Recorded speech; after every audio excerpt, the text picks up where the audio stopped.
Bismillahirrahmanirrahim. Assalamualaikum warahmatullahi wabarakatuh.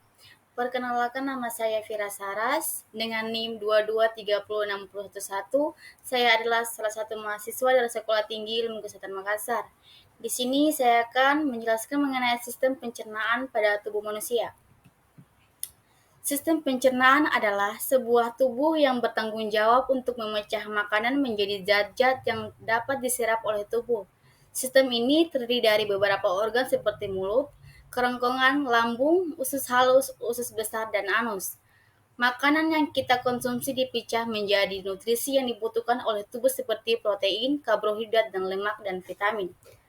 Sistem pencernaan sangat penting untuk kesehatan tubuh kita.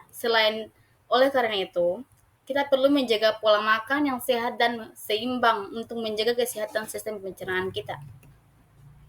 Pencernaan dalam mulut.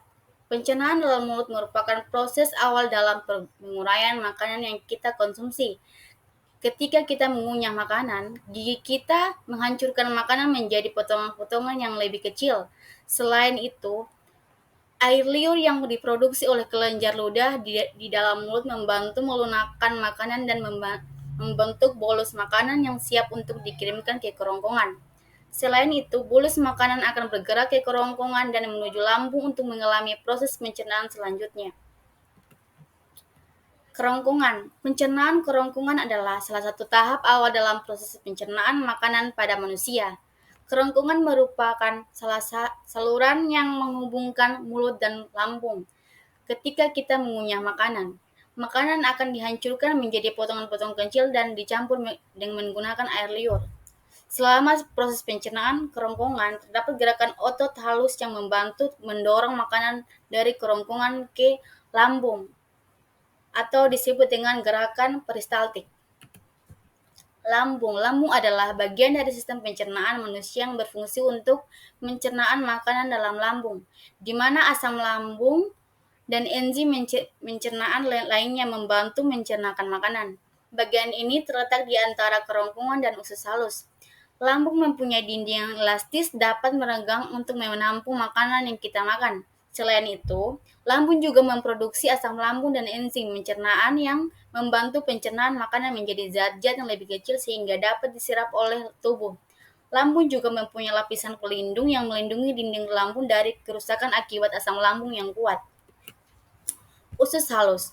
Usus halus merupakan salah satu organ penting dalam sistem pencernaan manusia. Setelah makanan dicerna di lambung dan usus besar, maka makanan akan masuk ke dalam usus halus. Pada tahap ini, enzim-enzim pencerna akan memecah molekul-molekul besar dalam mencerna menjadi molekul-molekul yang lebih kecil sehingga dapat serap oleh tubuh. Proses pencernaan makanan di usus halus melibatkan beberapa organ pencernaan seperti pankreas, hati, dan kantung empedu. Pankreas akan mengeluarkan enzim pencernaan seperti amilase, lipase, dan tripisin untuk membantu pencernaan karbohidrat, lemak, dan protein. Sementara itu, hati akan memproduksi empedu yang disimpan dalam empedu dan dilepaskan dalam usus halus untuk membantu mencerna lemak. Setelah makanan dicerna dengan baik, nutrisi yang terkandung dalam makanan akan diserap ke dalam darah dan dibawa ke seluruh tubuh untuk digunakan sebagai sumber energi. Namun, jika terdapat gangguan pada pencernaan di usus halus seperti infeksi atau intoleransi makanan, maka proses pencernaan dapat terhambat dan menyebabkan masalah kesehatan seperti diare atau sembelit. Usus besar. Usus besar adalah satu bagian penting dari sistem pencernaan manusia. Usus besar memiliki panjang sekitar 1,5 meter dan terletak di bawah usus kecil. Fungsi utama dari usus besar adalah menyerap air dan garam mineral dari sisa makanan yang tidak dicerna oleh usus kecil. Selain itu, usus besar juga bertanggung jawab untuk membentuk tinja dan membuang sisa makanan yang tidak dibutuhkan oleh tubuh. Walaupun pencernaan usus besar tidak secepat pencernaan usus kecil, namun perannya sangat penting bagi kesehatan tubuh. Pencernaan rektum. Rektum bagian dari sistem pencernaan manusia yang terletak di antara usus besar dan anus. Pencernaan di rektum terutama tubuh Proses ini terkarena adanya kontraksi otot-otot di sekitar rektum yang disebut sphincter. Selain itu, rektum juga memiliki kemampuan untuk menyerap air dan nutrisi tertentu dari fase sebelum dikeluarkan dari tubuh.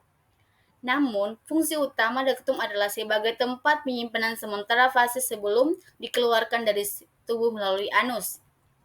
Ketika fasis mencapai rektum, maka akan merangsang saraf di sekitar rektum untuk memberi sinyal kepada otot-otot sphincter untuk berkontraksi dan mengeluarkan fasis dari tubuh. Proses ini biasa disebut sebagai buang air besar atau defekasi. Anus adalah bagian akhir dari pencernaan. Anus dalam sistem pencernaan merupakan saluran keluarnya fases. Anus bisa mengontrol kapan keluar fases. Hal ini lepas dari peran sphincter yang bisa berkomunikasi dengan otak untuk menentukan kapan fases bisa dikeluarkan. Itulah penjelasan mengenai sistem pencernaan. Kurang dan lebihnya saya mohon maaf. Wabillahi taufiq wal hidayah. Wassalamualaikum warahmatullahi wabarakatuh.